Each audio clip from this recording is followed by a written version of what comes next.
Pymes Perú. Continuamos con el programa Pymes Perú Radio y Televisión. En esta mañana, tal como anuncié, ya está con nosotros el ingeniero Juan Fernán Muñoz. Bienvenido, ingeniero. Buenos días, Rómulo. Mucho gusto de estar en tu programa y felicitaciones porque veo que día a día va mejorando el programa.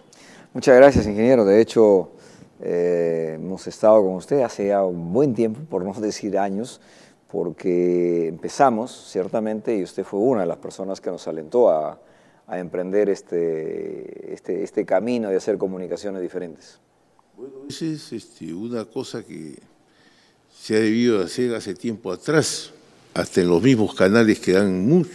Hoy en día los principales canales de televisión dan pena en las noticias. Es una tónica de muertes, de salvajismos, y que uno ya da miedo salir de su casa tan temprano, ¿no? Porque le pasan 20 muertos, 30 muertos, 40 muertos y gana y lo entrevistan prácticamente al muerto porque lo filman, pero ¿no?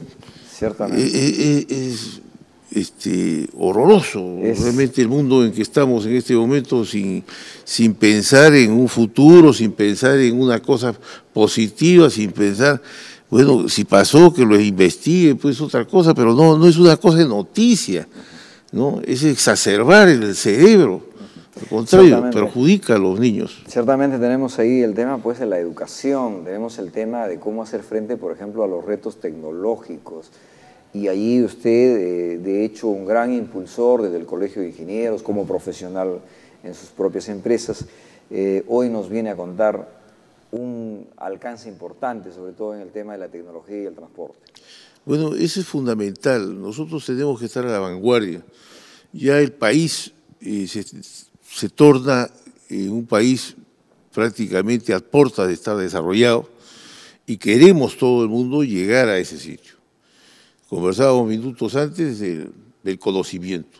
En efecto, producir el cobre que tenemos o producir una idea, ¿no?, que Juan Quispe, Pedro Mamani o cualquiera del país la tenga, ¿no?, puede ser mucho más rentable que cualquier otra cosa, ¿no? Hemos visto en el mundo cibernético cómo una idea, no hablo como la laptops, ¿no?, o los ordenadores, hablo programas, ¿no?, como Yahoo, Twitter, el mismo Facebook, ¿no?, que en 10 años se está vendiendo en millones de dólares. Sí. Entonces, ¿eso qué ha traído como consecuencia? Ha traído un crecimiento vertiginoso. Entonces hay que apostar a aquellos muchachos que a veces uno le dice, oye, está loco con la computadora, detrás de la computadora, no sé qué está haciendo ahí, voy a prohibirle que entre a la computadora. Al contrario, hay que fomentarle. Hay que fomentar que ese muchacho, pero hay que fomentar que tenga la iniciativa de crear programas. Y si no, dirigirlo, porque también algunos de nosotros tenemos la posibilidad de dirigir a nuestros hijos, ¿no?, en algunos aspectos productivos que van a ser beneficiosos. ¿Para qué? Para lo que todos deseamos, una mejor calidad de vida. Ahora, de hecho, hay un gran rol en la casa, en la familia, pero también el otro gran actor ahí para poder identificar estos valores, los centros de educación, ¿no? Indudable. Los centros de educación se tornan día a día en prioritarios, y no acá, en el mundo, ¿no? Hemos visto que en el mismo Estados Unidos, que uno lo lleva como ejemplo muchas veces, ¿no?, la lectura. Ya ahora que estamos en la era de cibernética y los ordenadores, se ha dejado de leer grandes libros, grandes obras, ¿no? Entonces, y sobre todo en el Perú, que estamos de acuerdo a la última evaluación del 2013, pues ocupamos el último lugar en lectura, en matemáticas, en ciencias. Y eso me da pena, Rómulo. Sinceramente, cuando vemos lo que está sucediendo con los actuales alumnos, con el actual Perú de mañana, se te ponen los pelos de punta. ¿Por qué? Porque no podemos tener un grupo de analfabetos, un grupo que no sabe leer, ni escribir, ni sumar en forma adecuada, ni pensar en forma adecuada. Entonces, eso de ahí que te va a generar un bache. Y eso yo culpo a las grandes instituciones que están dedicadas a la parte educativa. Así como uno ha sido propulsor de una serie de temas, también es cierto de que hay instituciones detrás de esta parte educativa. Está el Ministerio de Educación, ¿no?, que a lo largo de los años ha estado con distintos ministros. Todos ellos son culpables. No hay una política de Estado no hay, que marque lo que queremos. no hay un lograr. horizonte para toda la educación. Se hicieron escuelas mal hechas para grandes negociados, ¿no?, en las narices de todo el mundo. Y eso nadie juzgó. Lo que ha hecho es de politizarse, ¿no? más bien. Así es. Ha entrado una política día a día y no ha habido un derrotero al Perú del mañana, al Perú que queremos. Y eso debe ser la principal política de Estado, la número 1 en todo país. Que lo ha logrado los países desarrollados, apostando por su educación. Todos. No hay un país que no haya logrado el desarrollo sin apostar por la educación. Ciertamente. Ahora, ingeniero, pasando a otro tema, usted está impulsando un proyecto novedoso, que sería importante nos cuente. Bueno, no tan solo impulsando, estoy viviendo en distintas partes del Perú. ¿Qué es lo que sucede? ¿Por qué la gente viene a Lima? Y Lima ya estamos a puerta de llegar a 10 millones de habitantes. Porque no tiene la misma calidad de vida que la tienen en las provincias, en las regiones. ¿Y por qué se da eso? Porque la inversión mayormente se hace en Lima y no se hace en las regiones. Y en eso hay que cambiar el chip del Ministerio de Economía y Finanzas. Considero yo de que la política debe ser invertir más en las regiones. Hemos visto el crecimiento de muchas regiones, pero debería ser mucho más todavía. No deberíamos de tener ningún miedo. Pero también tenemos que aplicar la grande ventaja para estas grandes ciudades que están brotando día a día, para que la gente ya no tenga por qué venir a Lima. ¿Cómo cuáles? Por ejemplo, en el transporte. Vemos que acá se va a construir un metro y estamos contentos porque se va a construir un metro. Cueste más, cueste menos, ya. Los resultados hablan. Los resultados van a hablar y van a hablar positivamente porque el metro se requería hace 30 años atrás. No olvidemos que Buenos Aires tuvo su metro hace 100 años, ¿no?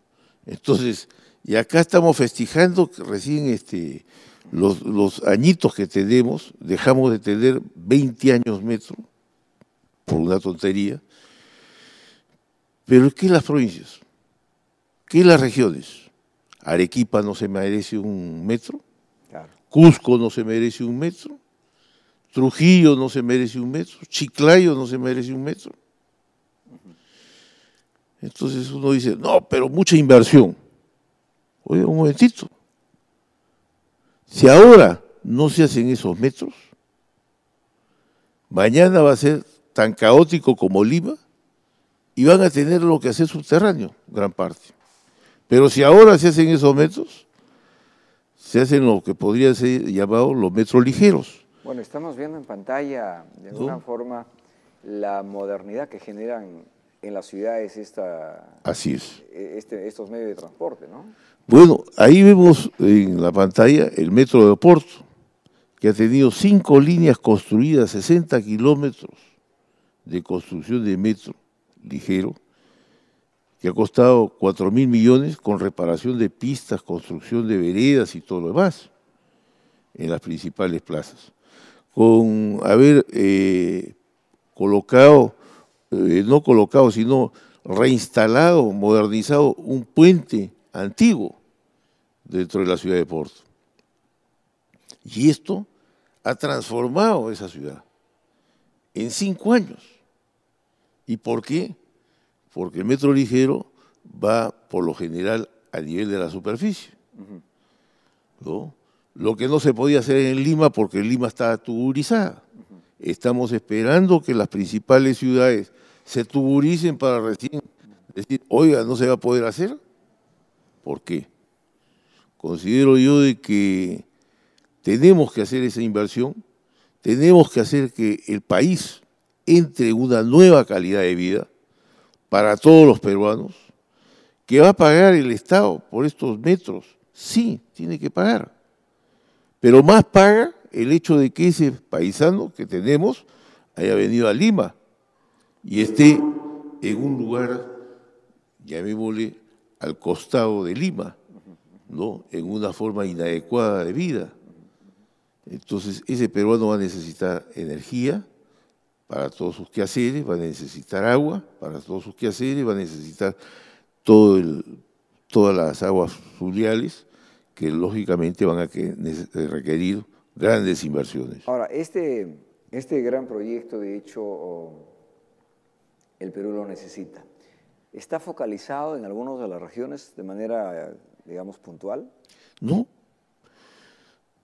mira, cuando yo he visto este tipo de transporte en el mundo, he creído conveniente decir, este es el transporte que requerimos en todas las regiones. Pero no tan solo lo requerimos en todas las regiones, sino voy más allá. Requerimos industrialización de líneas férreas. Somos productores de cobre, ¿por qué no producimos más cables? ¿Por qué no vendemos cables para metros? ¿Por qué no nos convertimos en un país, ¿no?, que tiende a desarrollar todas las líneas férreas en los países vecinos? Pero no tan solo necesitamos este tipo de transporte masivo, también necesitamos el transporte de nuestras mercaderías, de nuestros productos. Nuestros productos están saliendo en camiones a la costa. Claro, por ejemplo, el tener un servicio de transporte, digamos, que facilite en el caso del centro. Esta ruta a Huancayo, por hablar, digamos, de una gran necesidad, es un caos ahora. Y sacar la producción que viene de Pucallpa, de Huánuco y de Pasco a Lima, cada vez se hace más costoso, más difícil. Pero la estamos sacando en un tren de la época de Ñangué. Estamos sacando mediante un tren de los 1800, cuando podríamos tener un tren de los 2000 y pico. ¿Y por qué digo esto? Porque tendríamos mucho más posibilidades directas a través de túneles. Hoy ya se han descubierto los túneles, ya han descubierto puentes. Entonces, entre túnel y puente podemos llegar a Lima, ¿en qué cosa? En un abrir y cerrar de ojos, comparativamente al zigzagueo que hacemos en los trenes, ¿no? Y pasar por el famoso, ¿no?, puente del Infernillo. Oiga, eso estuvo bien en 1800, pero ya estamos en el año 2014, señores. Ahorita estamos cumpliendo 200 años de bicentenario, ¿no?, lo que llamamos el bicentenario de República.